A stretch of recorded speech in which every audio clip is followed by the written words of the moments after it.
I'm a lifelong superhero aficionado and a lover of cultural history, and both converge into giving an in-depth look into Golden Age superheroes in the public domain, both good and, in this case, bad.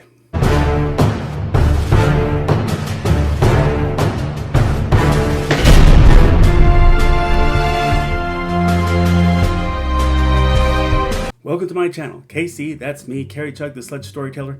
I love talking about storytelling as an art form, its many mediums, and its history. And if you like this video, please click like. If you like this channel, please click subscribe. And while you're at it, make one more click on the notification button. Thank you. But right now, today's pop culture fandom enjoys the cream of the superhero crop from the Golden Age in Batman, Superman, Wonder Woman, and Captain America, etc., etc. And one big factor that came with the popularity of emerging superheroes was that many other publishers wanted in on the trend to make their own mark with superheroes of their own. A lot of them fell into public domain for reasons that were usually that the publishers failed to initially incite their copyright in that issue, or that they were never renewed by the deadline, and some of them went out of business and they became orphan properties. Some have proven worthy for a comeback, such as the Black Terror and the Reanimator, both of which were several of many picked up by Dynamite Comics and made great success with them. But there are many public domain superheroes that justifiably have been untapped, not even for spoofing purposes. And after receiving the request from Veracruz Ulysses, I'm running this video highlighting the real stinkers from superhero public domain. And since most of them are one note, I'm grouping them into categories, and disclaimer, I'm not including the ones that only were bad because of ugly costumes, since number one, they may not have been ugly back then, and number two, the aforementioned recent successes have proven that they can easily be updated for the times. These are the kinds of power ideas where you wondered if the creators felt that they could either talk down to the audience or that they lacked any creativity.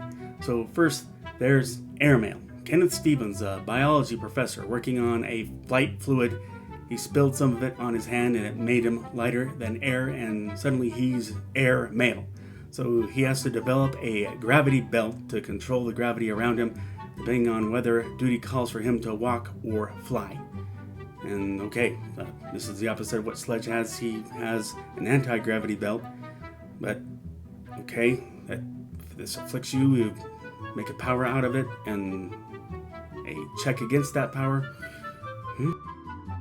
Bouncer. No, we're not talking about that barn door looking guy standing as the troublemaking deterrent. I mean, I refer to Sledge as Bouncer to his city, but no, this Bouncer was initially a statue of the Greek mythology hero Antaeus, sculpted by his then modern descendant Adam Antaeus Jr. The statue could come to life, and it shared his superpowers with Adam of super strength, leaping, and rubber ball style bouncing. And what are heroes without weaknesses? Yeah, both are vulnerable in mid-bounce. Captain Marvel. No, not DC's Shazam, formerly Fawcett's Captain Marvel, nor Captain Marvel you see in the MCU. This Captain Marvel isn't even trying to hide how much the publisher ripped off the original Captain Marvel through this version. He was a robot and he had a 10-year-old sidekick named Billy Baxton. He utters the word split, and then his body would separate into individual parts that independently fly off, doing whatever he would choose to do with them. And by shouting the not quite Shazam but Jam, they would all come back together. Now, some of these heroes wouldn't be so bad if not for a cheesy origin. But okay, the Golden Age Flash, Jay Garrick, he got his super speed after breathing in hard water fumes, but that was eventually modified to where his super speed was transferred from dying Roman god Mercury. So it kind of fixed that. And among public domain heroes from that same era, Joe Dart is an ancient Roman superhero, Caius Marcius, empowered by the gods with flight and mastery of the sword, but it was condemned by an evil sorcerer to be trapped into a block of stone to emerge in the modern era in an American museum and would take on crime fighting with sidekick Ace. Gargoyles did it better. Hydro-Man, Bob Blake met with a sudden downpour of a formula that had accidentally been compounded to convert human flesh into water. disintegrating him into a pool of water. But since the accidental compound's inventor was a friend of Bob's, he immediately came up with an antidote that was concocted to restore him to his natural state, but from that restoration came the power to shift from either form.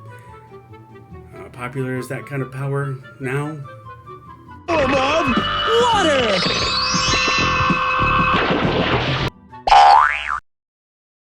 Now let me point out that in the Golden Age it was standard for a comic book to have around 64 pages per issue. And when you read those issues and see some of these characters, you can't help but think that a lot of them were just added as filler, ignoring how conceptually lame they were. And you gotta fill those pages, and those X-ray glasses ads can only do so much to help with that. And what seems to be the dominating indicator of a cheap filler is the gimmick among these examples.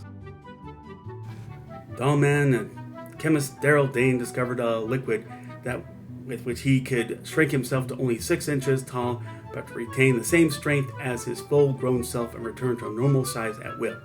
His girlfriend Martha Roberts is also his sidekick, and she shrinks as well. Now, Aquaman, he gets flack for his niche concept that makes him seem less useful when the action is nowhere near any water. Now, how many quality stories can you come up with situations that require entering a small space using normal strength? Captain Triumph, Lance Gallant has a power-up where he touches his birthmark, and the ghost of his departed twin brother Michael merges with him, and he becomes Captain Triumph and gains basically Superman's powers.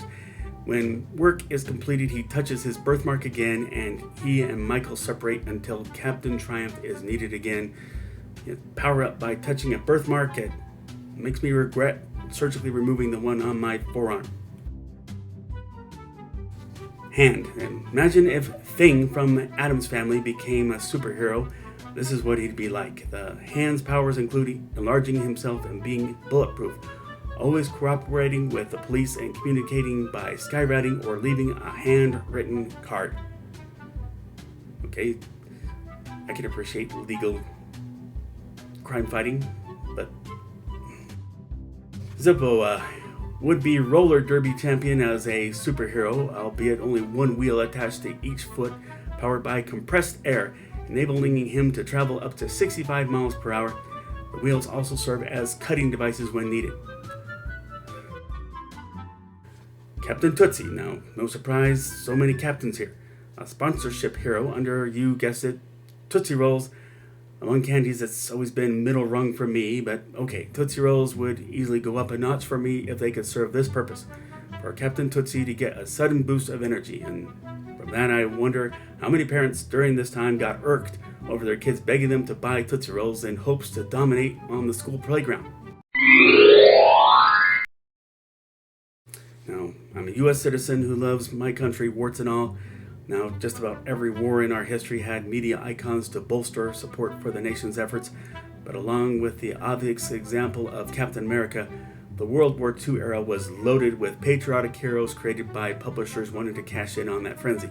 And among the worst, USA, but I can't help but wonder if it was supposed to be pronounced USA. But USA was originally a little girl from Philadelphia who dies in 1777 from getting sick while making the noble attempt deliver threads from the first American flag to her uncle Sam, but she is resurrected in 1941 as USA, wearing a blue dress and carrying an American flag that shields her and enables her to fly, and the torch of liberty that shoots energy beams, all being part of the American cause of defeating the Axis. Then there's Flag. Jim Courtney's story starts as a foundling left on the doorstep of crippled war veteran and flag maker John Courtney. On his skin was a birthmark of the American flag. On the day he turns 21, he has a Kal-El first meets Jor-El moment when he is visited by the spirits of George Washington and Abraham Lincoln, who reveal to him that he has the speed of the wind and the strength of 100 men, as well as invulnerability to any weapon. He also leaves a star-spangled trail in his wake whenever running. His birthmark glowed whenever someone called the flag for help, and somebody always needs help, so that's got to be exhausting to say the least. So that's my list for worst public domain superheroes. Agree, disagree, something too hot to leave out that I left out. But please let me know in the comment section. Got a Kickstarter program going on, and of course I'm going to do that shameless plug. I got the link to that. Give it a look. I promise it'll be a good adventure. We got a good story coming on with the help of artist Tiago Pereira dos Santos, a wonderful artist. Give it a look. Now, there's no stopping me from saying it. Let's all look for civility out there about the bad news, social, political strife. Let's not hate. Let's see everyone we meet as a potential friend, not with suspicion. And everyone be safe, and God bless.